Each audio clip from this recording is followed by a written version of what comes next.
Et bonjour les loulous. Comme promis, on va aborder le film Warcraft le commencement et aborder pourquoi il a un petit peu floppé.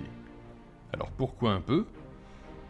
Parce qu'avec 164 millions de dollars de budget et 439 millions de recettes, c'est pas mal.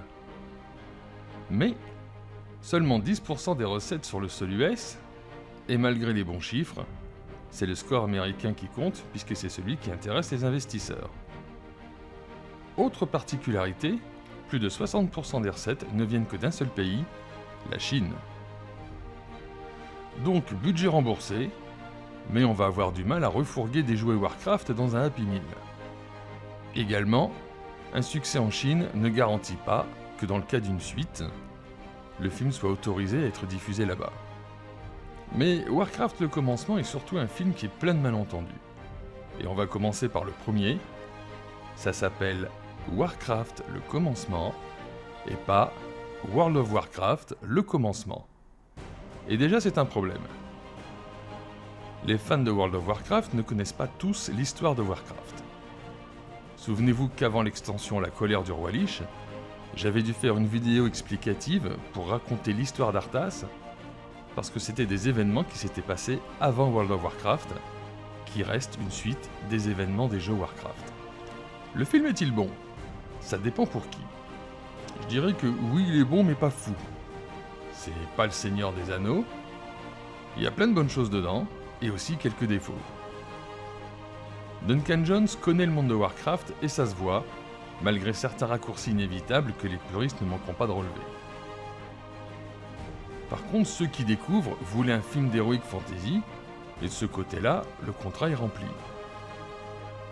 Dans les bonnes choses, on a Ragnar Lodbrok, un travestimal. Et un film avec Ragnar dedans ne peut pas être totalement mauvais. L'univers est plutôt bien respecté, il y a plein de petites choses à voir, des petits détails de choses qu'on connaît, c'est très agréable. Les orques, le challenge technique d'avoir des orques crédibles est réussi, même si ça n'impressionne pas trop les fans de la licence, au vu des cinématiques de malades qui nous balancent depuis des années, a été relevé. Et puis il faut reconnaître qu'ils sont bien stylés, bien interprétés, bien rendus, et qu'ils ont tous des têtes et des corps différents qui fait qu'on les reconnaît très vite. Les décors sont très réussis. La plupart du temps, on sent qu'ils se sont inspirés du matériel original mais qu'ils l'ont amélioré, donc c'est une très bonne chose.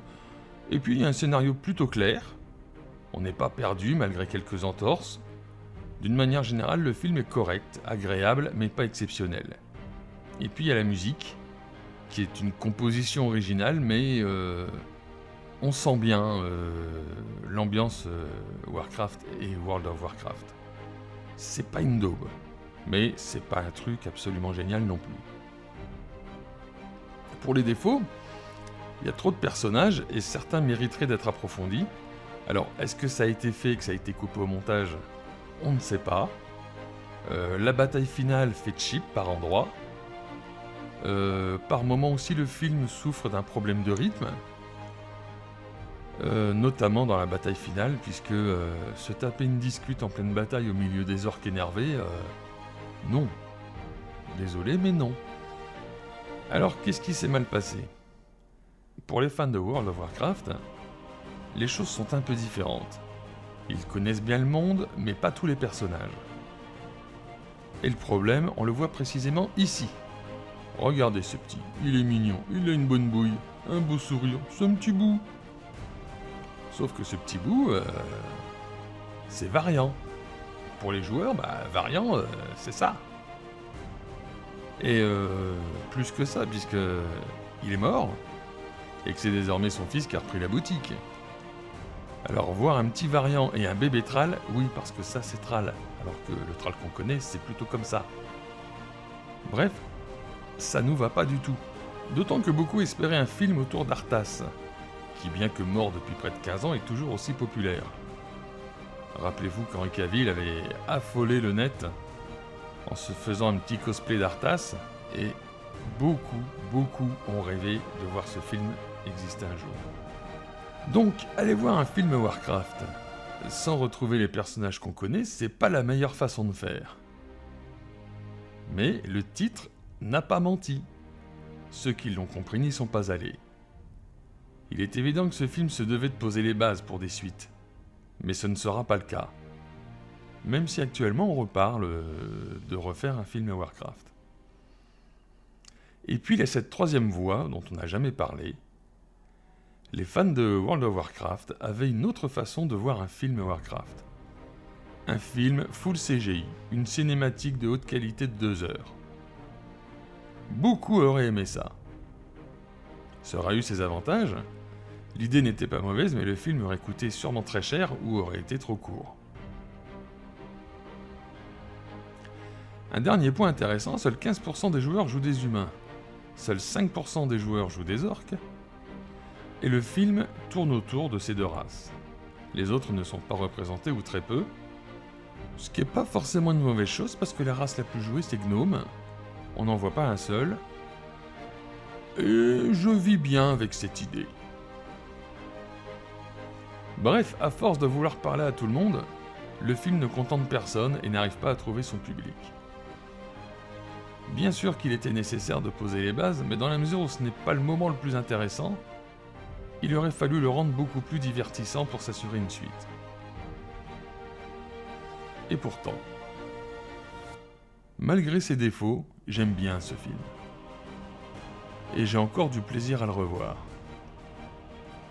Alors que pour un Fast and Furious, par exemple, il m'arrive souvent d'avoir oublié que je l'avais vu, et c'est seulement au milieu du film que je m'en souviens, parce que ça n'a aucune personnalité. Et puis c'est vraiment n'importe quoi, là. J'ai encore en tête une bagarre entre une Lamborghini et un sous-marin. Ah là là, faut plus que j'y pense. Bref, pour moi, Warcraft le commencement est un film qui n'a pas su trouver son public, mais qui n'est pas si mauvais que ça. En tout cas, ce n'est pas un échec qui empêcherait à l'avenir de faire un autre film Warcraft. Même si le film n'est pas parfait, je trouve qu'on a été très dur et très injuste avec lui. C'est un film un peu maltraité. Et j'espère qu'il y en aura un autre. C'est un rendez-vous manqué, mais voilà, c'est pas quelque chose de définitif pour moi.